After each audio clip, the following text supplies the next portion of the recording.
First, let's discuss what they had to leave behind to follow Jesus. Ano mga kinailangan nilang iwanan, talikdan, upang sumunod kay Jesus? Maalala po natin ang kwento tungkol dito sa isang babaeng Samaritana. The Samaritan woman who was fetching water at 12 high noon.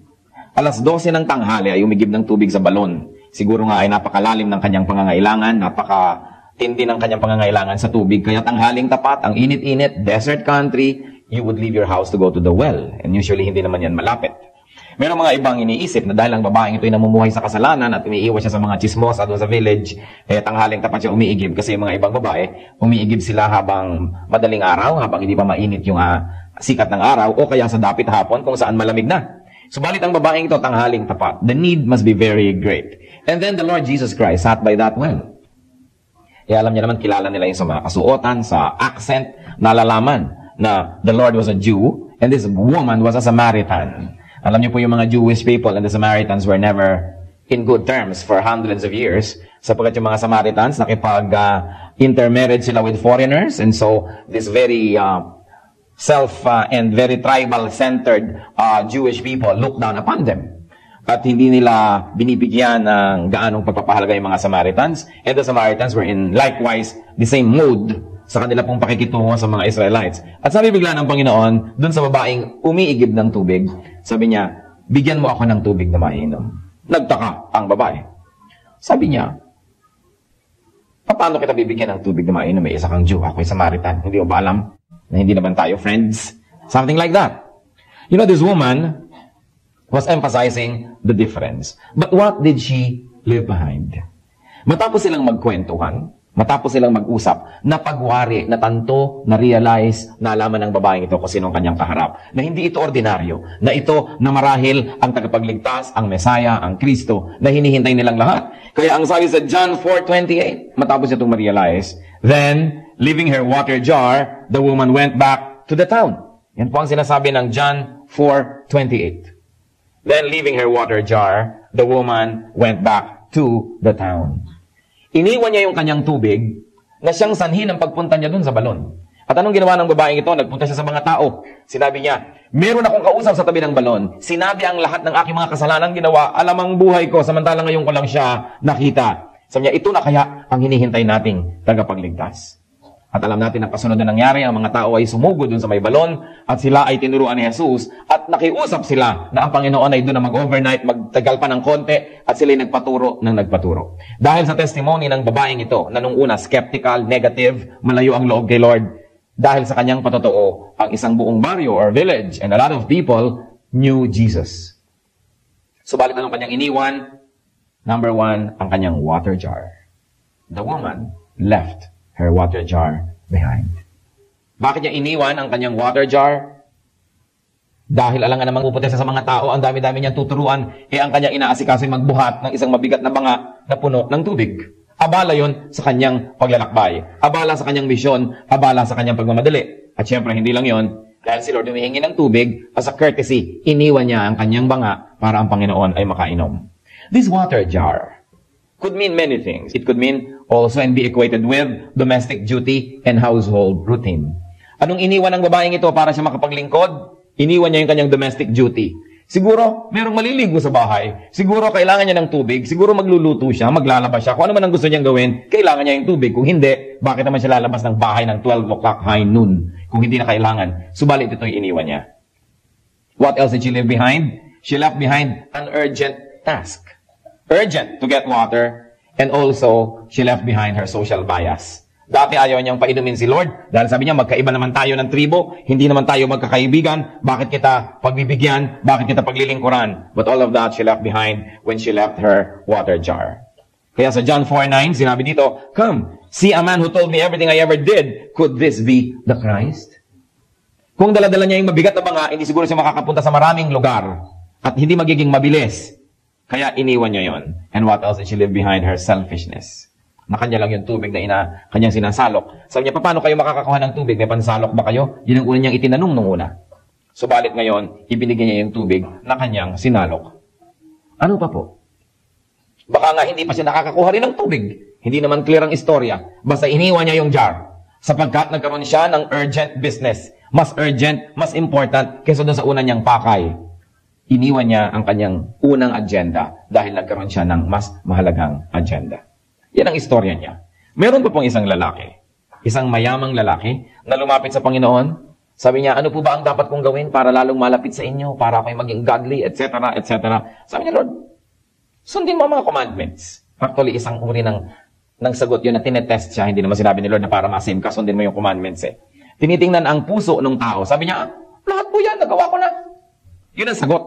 Kaya ang sabi ni Lord, gusto mong maging godly? Sige, sundin mo lahat ng mga commandments. Kasi nga ang mga taong ito ay self-righteous. They think that by doing this and not doing that, by wearing this and not wearing that, by eating this and not eating that, sila ay nagiging makadiyos. Kaya sabi ni Lord, gusto mong maging makadiyos? Gusto mong sumunod sa akin? O sige, obey the commandments. Sabi niya, nagawa ko na lahat yan. Kaya naman ang sinabi ni Lord, ganun ba? Bueno, sabi niya sa Matthew 19:21-22, Jesus answered, if you want to be perfect, go, sell your possessions and give to the poor, and you will have treasure in heaven. Then, come, follow me. When the young man heard this, he went away sad because he had great wealth. Ang gusto niya maging disciple ng Panginoon, sumunod kay Kristo. Sabi ni Lord, sige, gusto mo? Sundin mo lahat ng commandments. Sabi niya, ay tapos na ako dyan. Pasado na ako dyan. So, lalong tinest ni Lord, ganun ba? Alam niyo naman ang ibig sabihin ng commandment. Love your neighbor as yourself and love God. Ganun lang naman ang commandment eh. Love God and love other people. Lahat ng commandment, pag pinagtumpok-tumpok mo, yun lang ang ibig sabihin nun. Sabi niya, you are so loving. So, mahal mo pala mga tao. Nagawa mo na yung mga commandment. Mahal mo ang Diyos. Gusto mong sumunod sa akin. O sige, ibenta mo lahat ng iyong mga ari-arian. Ipamigay mo sa mga mahihirap lahat ang pinagbilan. At pag nagawa mo na yan, sige na, halika na. Sumunod ka na sa akin. Hindi sumunod ang lalaki. Umuwi siyang lulugo-lugo. Umuwi siyang malungkot. Dahil ang yaman-yaman niya. Kung siguro naging mayaman-yaman lang, ang yaman-yaman. Kita niyo naman ang Tagalog, inuulit-ulit mo lang, naiiba na ang meaning. Pagka yaman-yaman niya, hindi niya nagawa. Kung konti lang sana yung ari-arian, pwede na niyang, sabi na, goodbye, I don't lose a lot. But he had to lose so much. So in other words, tama yung test sa kanya ni Lord. Hindi naman talaga niya sinusunod yung commandments. Kasi bakit hindi niya maipamigay ang kanyang mga kayamanan sa mahihirap kung talagang mahal niya ang kanyang kapwa? Baka nga kaya ito yumaman, baka sobrang wais. Baka maraming naisahan at na 1, 2, 3. Baka ang mga sweldo ng mga tao niya hindi man lang minimum wage.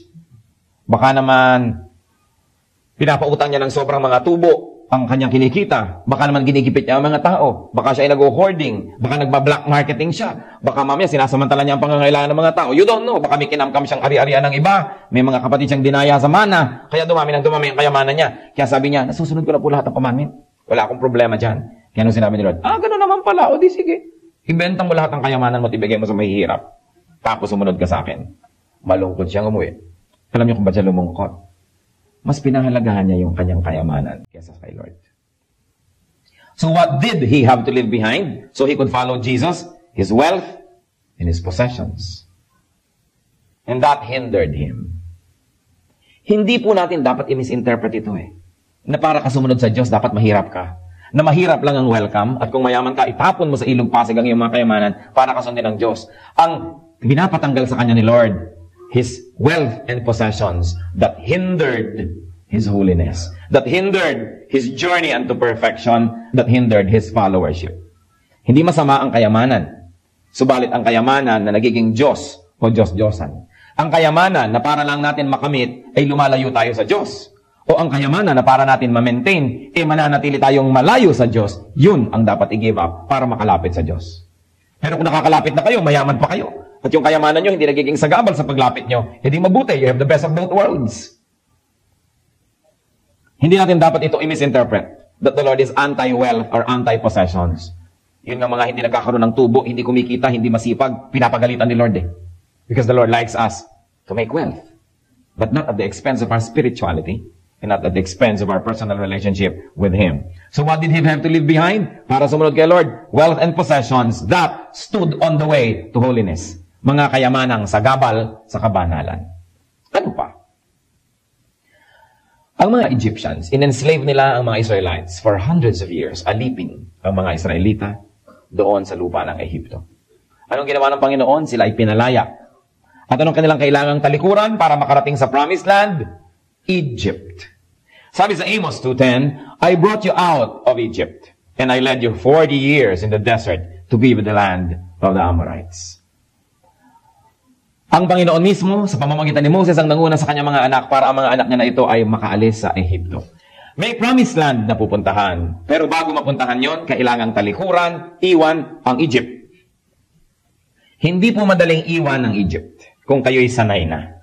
Lalo't kung ilang generations na ang nandun. By the time the Exodus happened, it is estimated that the Israelites would have been in Egypt for about 400 to 600 years. Gano'n na katagal. Generation to generation to generation. Although the slavery came later. Hindi naman sila slave agad Kasi dati favored sila doon. Dahil minahal nung Pharaoh si Joseph. Dinala ni Joseph ang kanyang lahi sa Egypt. Favored sila, maganda ang treatment, magandang lupa ang ibinigay. Until there was a new dynasty. Nagpalit ng power, nagpalit ng head of state. Yung dating mga favored, biglang nag-fall out of favor. Doon naging slave sa mga Israelites. So hindi madaling talikuran ang Egypt. Why not? Meron po kaming dating kasama sa bahay, taga malayong probinsya. Sabi ko sa kanya, anong dahilan? Bakit ka pumunta rito? Yun naman pala ay meron kayong mga bukid, meron naman pala kayong sinasaka, meron naman pala kayong buhayan. Sa niya kasi nabalitaan namin marami ditong ilaw.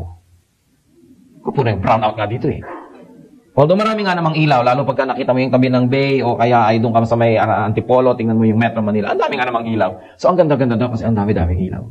Yan ang dahilan. Alam nyo, in much the same way, ang Egypt ganun. Egypt was looked up to as very advanced, very developed, at very cosmopolitan. May mga embassies doon, yung mga major countries and empires and kingdoms. And Egypt was the most advanced civilization at that time. So anong nangyari? Hindi rin naging madali para sa mga Israelites na umalis sa Egypt. Kahit pa nga slave lang sila doon.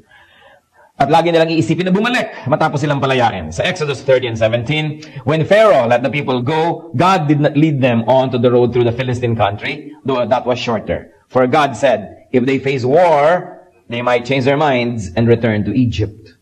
Ang Panginoon mismo, sila nagsasabi, baka pag nahirapan ito, pagka nanganib na mapagyera sa mga dadaanan na shortcut, baka mga takot, baka manghina ang loob, ay magbalikan sa Ehipto. Kaya pinadaan sila doon sa malayong daan, pero mas wala namang masyadong maraming panganib o kaaway. Ano pa? Tuwing na lamang nagkakaproblema sa desert, tuwing walang mainom, tuwing mainit ang araw, tuwing malamig ang gabi, at tuwing sawa na sila sa kanilang kinakain, ang laging mga ginagawa ng mga Israelites, nagre-rebellion, sinipintasan si Moses, nilalabanan, at nagbabanta, nababalik sila sa Egypt. Sa Numbers 11, verses 4 up to 6. The rebel with them began to crave other food, and again the Israelites started wailing and said, if only we had meat to eat. We remember the fish we ate in Egypt at no cost. Also the cucumbers, melons, leeks, onions, and garlic. But now, we have lost our appetite. We never see anything but that manna. Kita ninyo itong mga Israelites, walang makain, about 2 million of them in the desert. Ang ginawa nila, nagpapaulan siya ng mana araw-araw, yung ginagawa nilang tinapay, ginagawa nilang pagkain. Tapos reklamo sila ng reklamo. Sabi nila, mana in the morning, mana in the afternoon, mana in the evening. Nakakabor na, sawang-sawa na kami. Namimisa namin ng mga bawang, sibuyas, at mga kung ano-ano pa, mga pipino. Mabuti pa sa Egypt, masarap ang pagkain. Pero hindi nila naaalala na slave sila doon. So what did they have to leave behind? Slavery. Slavery. People have to leave their slavery, their slave status, in order to be free, in order to go to the promised land. That's what they had to give up. Komportable na sila, pero kailangan muna nila magpunta sa promised land. Mahirap-hirap. In fact, mahirap. Ano pa ang mga pwede nating tingnan ng mga tao sa Biblia na may kinailangang iwan? Whether iniwan nila or not is another story, pero malinaw na kailangang iwan nila yun para sila malapit sa Diyos. Sa Matthew 4, 18 to 22. As Jesus was walking beside the Sea of Galilee, he saw 2 brothers, Simon called Peter and his brother Andrew. They were casting a net into the lake, for they were fishermen. Come, follow me, Jesus said, and I will make you fishers of men. At once they left their nets and followed him. Going on from there, he saw 2 other brothers, James, the son of Zebedee, and his brother John. They were in a boat with their father, Zebedee, preparing their nets. Jesus called them, and immediately they left the boat and their father and followed him. So ano mga iniwan ng mga taong ito? Nets, boat, pati tatay. Naiwan. Siguro yung tatay ayaw sumunod o hindi na imbita. At bakit naman nila iniwan ang kanilang nets and boats? Alam nga naman na mag-evangelism ka. Baryo to baryo, city to city, may dala kang bangka. Eh, disyerto yun. Mabuti sana kung laging tubig ang pupuntahan. Ba't nila iniwan ng mga lambat? Eh di ang bigat-bigat noon. Alam nga namang dala-dala nila yun. Eh, hindi naman sila mangingisda. They were to be turned from fishermen to fishers of men. Kaya kinailangan nilang iwan. Para sa isang mangingisda, madali bang iwan ang kanyang lambat at bangka? No. Hindi yun madali. Tapos kasama pang maiwan yung tatay. Hindi lalong hindi yun madali. Para sa mga sanay na sa Egypt, madali bang umalis sa Egypt? No. Para sa isang mayaman, madali bang talikuran ng kanyang kayamanan? No. Para sa isang babaeng napakahalaga ng tubig to the point na alas 12 ng tanghali, iigib siya, madali bang iwan ang kanyang banga para ipamalita na nakita na niya ang Kristo? No. But all of these people had to leave something behind. Ano pa po? Sa Luke 9:59 up to 62, he said to another man, "Follow me." But the man replied, "Lord, first let me go and bury my father." Jesus said to him, "Let the dead bury their own dead. But you go and proclaim the kingdom of God." Still another said, "I will follow you, Lord, but first let me go back and say goodbye to my family." But then again, of course, sabi ni Lord, hindi na yan. Lakad na. Tigilan na yan. So what did these people have to leave behind? Sa biglang tingin, the other man had to leave behind his duty to bury his dead father. At yung isa naman, he had to leave behind the sentimentality and the correctness of saying goodbye to his family. Marami tuloy tao nagsasabi, ano ba naman to? Parang anti-family yata si Kristo. Bakit naman yung tao maglilibing ng kanyang ama? Sinabi ng huwag mo nang ilibing, sumama ka na sa akin, hayaan mo na yung mga patay ang maglibing sa patay. Kasi ang ibig sabihin naman ni Lord doon, yung mga taong buhay, buhay lang ang katawan, patay din naman ang espiritu dahil wala ang Panginoon sa kanilang puso. So pareho lang sila nung patay na taong patay ang katawan. Pareho lang silang patay. Kaya sabi ni Lord, let the dead bury their own dead. But the point is, we've got to understand the tradition. That the Lord was asking them to leave behind not a dead father, not a family, but excuses. Why? In the tradition of the East, especially dito sa lugar na ito, kasabihan na lang ng mga tao, pagka ayaw nilang pumunta, patayo ang tatay ko, ililibing ko muna. Pero ang totoo, walang patay. Kunwari lang yun. Para bang yung tayo, pupunta ka ba bukas? Sige, iisipin ko, titingnan ko. Pero sa lolo mo, hindi ako pupunta doon. Kunwari titingnan, pero hindi naman talaga. Kasi ang mga Oriental people, ayaw natin diretsong mag-no. We have a very polite culture that we don't want to be very direct, especially if it would hurt people, or we're going to reject what they want, or what they're offering, or what they're asking for. So sabi naman, ililibing ko muna ang tatay ko. Yung isa naman, sasama ako sa inyo. Magpapaalam lang ako sa pamilya ko. Naku, pag pinag-apaalam mo yun, hindi na yung babalik. Parang marami mga katulong, magbabakasyon lang ho ako sa amin. O kaya may sakit ho ang nanay ko, o namatay ang lola ko. Naku, huwag mo nang asahan, babalik pa yan. So ang sabi ni Lord, let the dead bury their dead. Hindi siya nagiging insensitive to family sentiments. Alam niya, kunwari lang yun. Sabi niya, magtigil ka. Halika na. Huwag ka nang magbigay ng kung ano-ano pa mga excuses. So what did they have to leave behind? If they wanted to follow Jesus, excuses. Nakakalungkot po. Ang dami mga needless sacrifices ng maraming missionaries na ginawa dahil sa dalawang kwento na ito. Na talaga namang literally, patay yung tatay ni hindi makikipaglibing dahil pupunta na sa mission.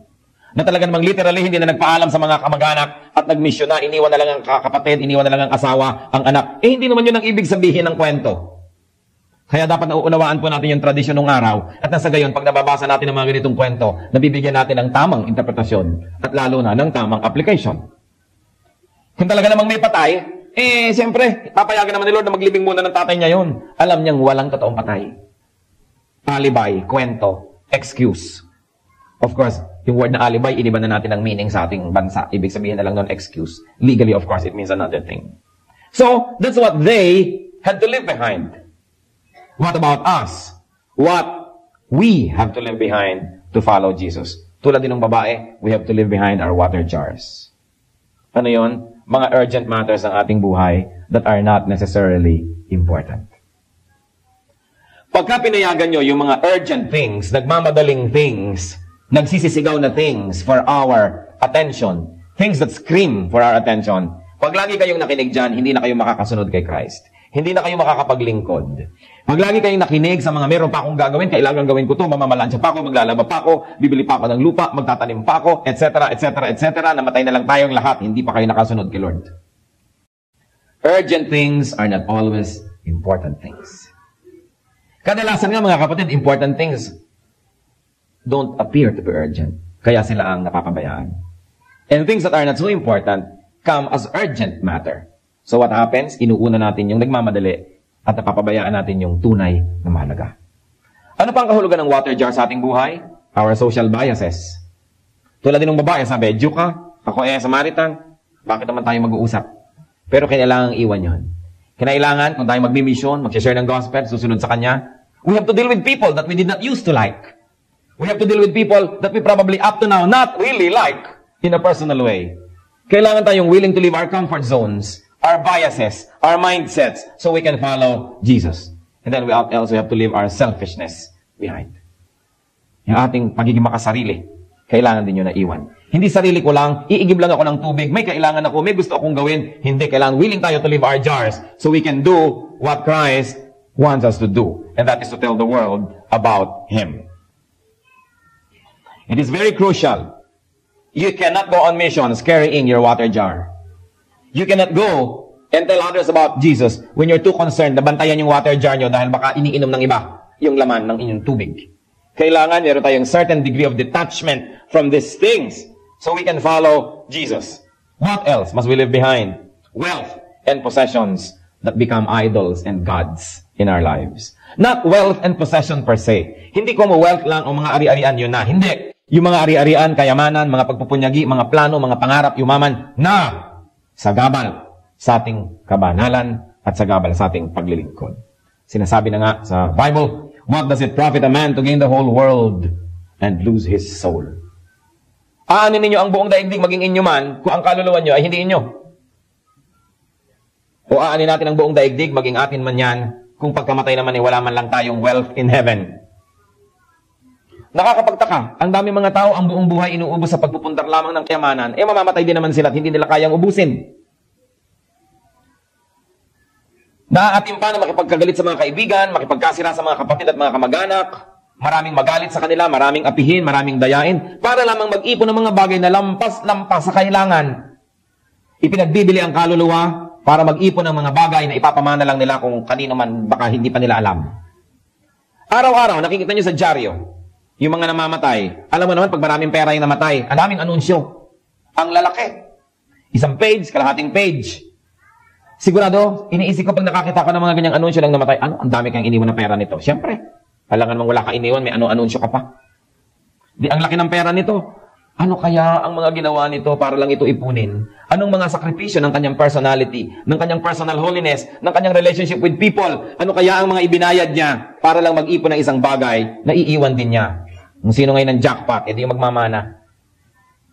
Mahalaga ang ating kaluluwa, hindi yan dapat ibinabayad para lang tayo mag-ipon ng kung ano-anong bagay na iiwan din naman natin. This is what we have to leave behind. Hindi yung enterprise, hindi yung negosyo, hindi yung pagsisikap. Habang ito ay hindi labag sa kalooban ng Diyos. Habang ito hindi naglalayo sa atin sa Diyos. At habang hindi tayo nababaliw dahil dito, at hindi natin ito nagiging Diyos-Diyosan, hindi yan masama. But the moment that all of these things and the pursuit of all these things drive you away from the Lord, it must be left behind. What else must we leave behind? Our slavery. Our Egypts. Our slave mentality. Our slave status. Sasabihin nyo, hindi ako slave. Malaya ako. Malaya akong bumoto ng mga presidente, ng mga senador, etc., etc. Pero kung hindi kayo makatigil manigarilyo, hindi kayo malaya. Kung hindi nyo mapigil ang inyong init ng ulo, hindi kayo malaya. Pag hindi nyo magawa ang kabutihan na gusto nyong gawin, hindi kayo malaya. Kaya yung sabi ng kanta, gusto kong bumait pero di ko magawa. Hindi malaya yun. Sasabihin ng iba, naku, ayoko mag-born again, ha? Ayoko mag-Bible, ayoko mag-ganyan-ganyan. Baka mamaya, patigilin nyo ako mag-madyong. Baka mamaya, sabihin nyo, iwan ko aking mga kulasisi. Baka mamaya, patigilin mo ako sa aking mga bisyo at mga smugglers. Ayaw niyang lumaya.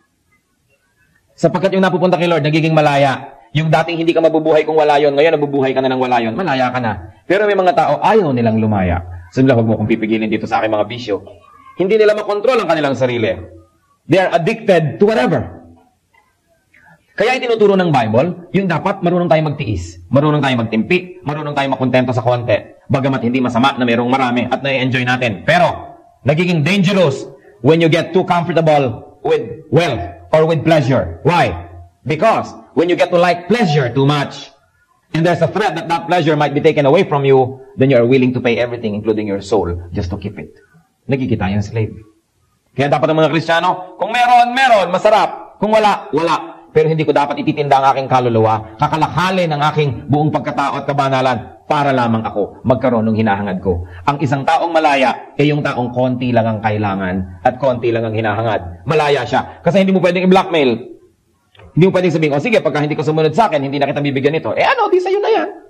Habang meron, okay lang. Kung wala, pwede rin. Yung ganong tao, hindi nyo kayang gawing slave. Sino ang mga taong slave ng kapwa? Susunod-sunod, bubuntot-buntot, papalapalakpak, hahara-harana. Kahit hindi nakakatawa yung joke ng tao, tawa lang tawa. Kasi yun yung may inaasahang hihingin. Inaasahan mo, bibigyan ka niya, susweldohan ka niya, o baka matapunan ka ng konting grasya, so bubuntot-buntot ka. Slave! Pero pag sinabi mo, sa'yo na yung sa'yo, akin na yung sa'kin, kahit konti. Hindi ako natatawa, hindi ako tatawa. Ayokong gumising ng maaga at haranahin ka ng birthday mo. Ayoko, matutulog ako. Hindi ako slave. Pero pag may kailangan ako sa'yo, meron akong gustong kunin sa'yo, susunod-sunod ako, bubuntot-buntot ako. Nagkikita yung slave. Kaya itinuturo sa scripture, kontian ang mga ninanasa, ang mga desire, at nang sa ganon, konti lang ang possibility na ma-manipulate kayo ni Satan. Because the more you want, the more dangerous it becomes. Because nilalagyan natin si Satan ng mga handle para tayo ma-manipulate. Nabablackmail niya tayo. Marami mga tao will walk a mile for a camel. Isipin mo, maglalakad ka 1 milya para sa sigarilyo. Di ba, hindi kaya malaya nun? Ganyan ang mga advertisement. Kaya nga kuminsan yung mga advertising, dapat nire-review, nakakasira ng values.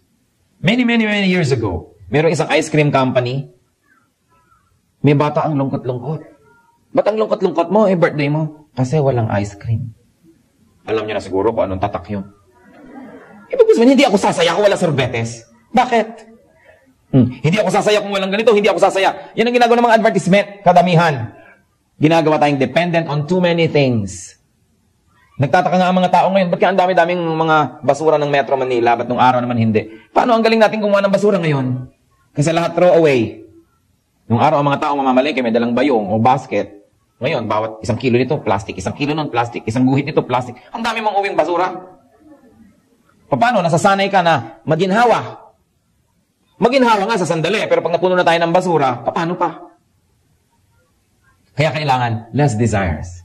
Willing tayong mapagod, willing tayong mahirapan. Yung tao na ganon, yung willing malungkot, mahirap magkasala, yung taong willing malungkot. Kasi karamihan ng kasalanan, dahil tumatakas ka sa lungkot, gusto mo ng konting libang, konting saya. Kaya tuloy nagkakasabit-sabit ang kaluluwa na papahamak sa paghahanap ng konting saya. Di kung malungkot ka, di malungkot ka, magtiyaga ka, malungkot ka Kumanta ka, magbasa ka ng Bible, libangin mo sarili mo, magpakain ka ng mahihirap, maglingkod ka sa mga api, baka ka sumaya. Pero yung hahanap ka ng pleasure, mga relasyon at kung ano para ka sumaya, magtiyaga ka malungkot. Hindi naman nakakamatay ang lungkot. Tsaka yung lungkot mamaya sobrang lungkot na mauubos din siya parang apoy. Yung apoy, subukan ninyo, mamaya mauubos din yan. Meron ba namang apoy forever? Pag naubos na yung nasusunog, di ubos na yan. Ganon din yung lungkot. Aantukin din kayo, mapapagod din kayo niyan. Mawawala rin yan. Pero sa paghahanap mo ng konting aliw, doon nagkapapahamak-pahamak ang tao. Bakit ba tayo takot na takot malungkot? Kasi nga, yun ang ginagawang ni Satan sa atin na deception. Hindi ka dapat malungkot. Kaya nga si Lord tinawag na a man of sorrows. Alam niya yun, sa malungkot ako, di malungkot. Dapat hindi tayo masyadong dependent. May mga tao too dependent on people. Hindi na pwedeng sumaya na walang kasama, kabuntot at mga kabarkada. Kaya kahit na lang mga jablo, sige na, kasama na rin ako. Basta lang may kasama. Kahit na ako mapahamak, mga impacto ang mga ito, lakad pa rin ako dahil ayoko mag-isa. Kung nag-iisa kayo, hindi mag-isa kayo, magtsaga kayo. Yung taong hindi takot mahirapan, hindi takot masaktan, hindi takot malungkot, lalo't hindi takot mamatay, hindi kayang i-manipulate ni Satan. Kaya dapat less and less takot, less dependence, less slavery. Look at these people, the Israelites, they were willing to go back to Egypt. Kahit na nga doon ay idolatrous, nandun na lahat ng Diyos-Diyosan. Kahit na doon ay may sun worship. Kahit na doon sila ay alipin, makakain lang ng bawang. Pero maraming ganong tao, alam nyo ba, nakakalungkot? I have heard so many stories. Mga babae na ang kanilang katawan ay itititinda at pinamimigay kung kani-kanino, mabigyan mo lang ng drugs. Kahit na sino, may drugs lang, sige na. Para lamang sila maturukan ng kanilang mga kung ano-anong mga kailangan ng katawan nila at makasinghot ng kung ano-anong mga sinisinghot at inaamoy-amoy. at nilulunok-lunok. Sige na, ibebenta na ang katawan kahit kanino. Can you imagine you become a slave of your pleasure? That's why while pleasure is God-given, lahat naman ng nerves ng katawan natin, Diyos din ang lumika. Therefore, gusto niya, meron din tayong pleasure. Pero yung pleasure na hindi kinokontrol, yung pleasure na hindi nilalagay sa lugar, at yung pleasure na hindi tinitikis kung masama ang hinahangad, yan ang nagpapahamak, hindi lang sa ating katawan, kundi sa ating kaluluwa. You've got to turn your back to slavery. Be a free man or a free woman. Kung slave ka ng sigarilyo, ipatunayan mong kaya mo yan sa tulong ng Diyos. Slave ka ng habits. May mga tao hindi nabubuhay kung walang patis. Patis lang, hindi ka mabuhay kung wala. So sabihin ko, hindi ko talaga mabubuhay kung wala nito. Ang dami-daming arte sa buhay. Kung meron, salamat. Kung wala, wala. Be free from slavery. Sabi sa 1 Peter 2, verse 11, Dear friends, I urge you, as aliens and strangers in the world, to abstain from sinful desires which war against your soul. Sabi ko ron, ako, naniniklop tuhod sa inyo, nagmamakaawa, nakikiusap sa inyo, na kayong hindi naman talaga dito sa daigdig na ito, talagang hindi kayo taga rito, kayo yung mga dayo lang dito. Sabi ko ganon, iwasan ninyo itong mga pagnanasa na ito, na siyang sumisira sa inyong kaluluwa. Napakahalaga. What else do we turn our backs to follow Jesus? Vocations. Yung fisherman, kinalimutan niya na siya yung fisherman. Kinalimutan niya yung kanyang dating hanap buhay. Si Zacchaeus, tinigilan ng kanyang tax collection. Si Matthew, tinigilan ng kanyang tax collection. Hindi lahat ng hanap buhay ay titigilan niyo o tatalikuran. Yung ating mga hanap buhay, yung ating mga pinagagagawa, yung ating mga habits and hobbies that are ungodly and that they hinder the ministry, dapat talikuran. Lalong-lalo, kung tinatawag tayo ni Lord to full-time ministry, then kailangan nating talikuran yung ating ginagawa, kung ano man yun.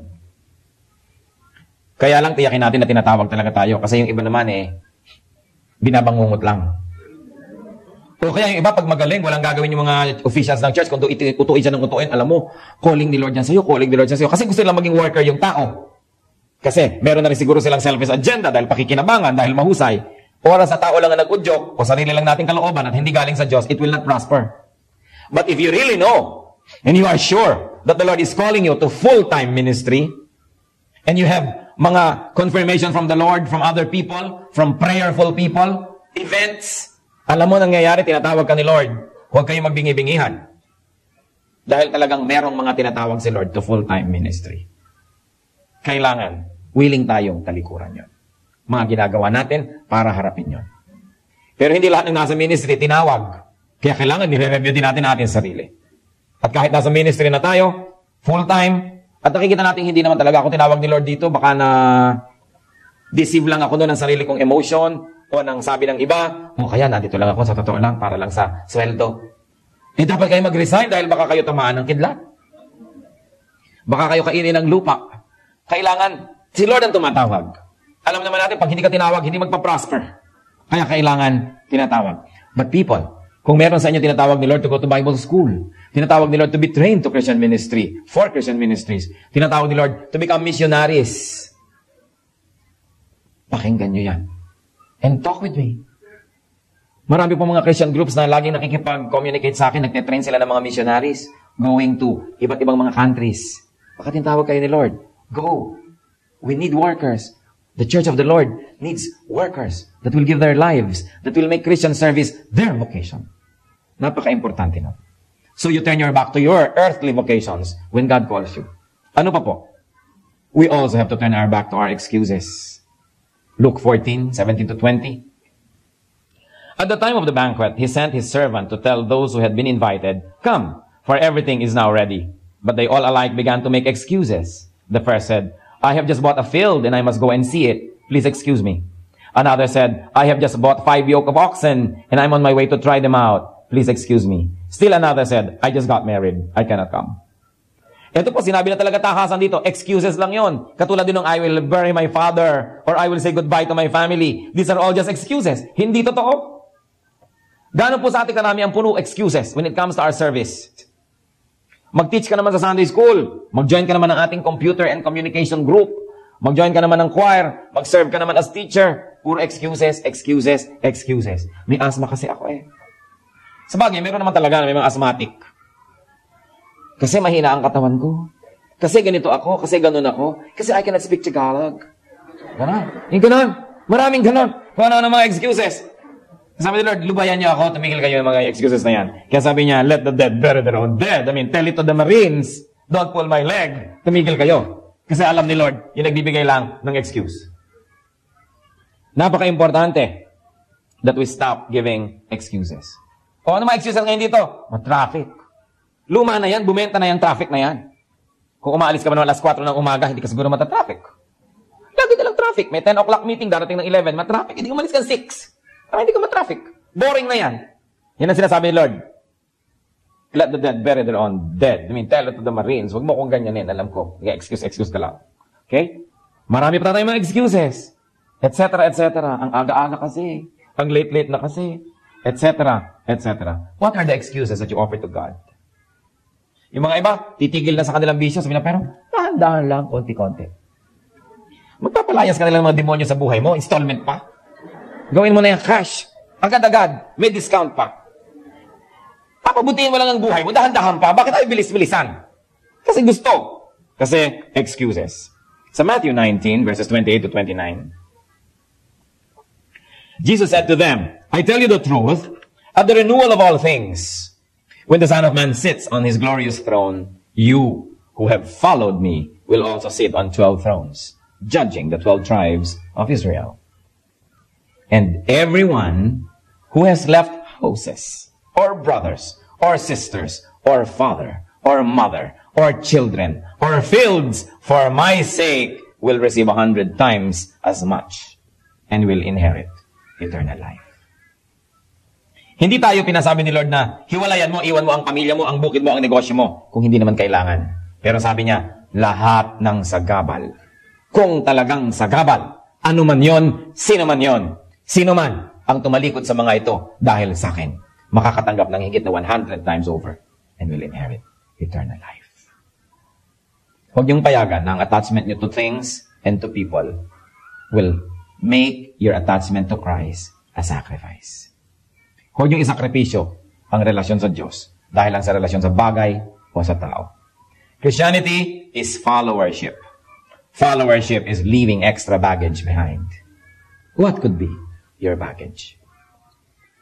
Bakit kaya meron sa ating mga kasama na hindi makatuloy-tuloy, paudlot-udlot ang kanilang growth? Hindi makapaglingkod, atras, abante, manikmanaog, walang nangyayari, paikot-ikot. What must be left behind to really follow Jesus? Matthew 5:29 up to 30. If your right eye causes you to sin, gouge it out and throw it away. It is better for you to lose one part of your body than for your whole body to be thrown into hell. And if your right hand causes you to sin, cut it off and throw it away. It is better for you to lose one part of your body than for your whole body to go into hell. Kung may relasyon na dapat putulin, putulin na. Kesa ang relasyon mo sa Diyos ang manganib. Kung may bagay na dapat iwaksi, iwaksi. Kung mayroong dapat itapon, itapon. Because to love Christ is to leave the world behind.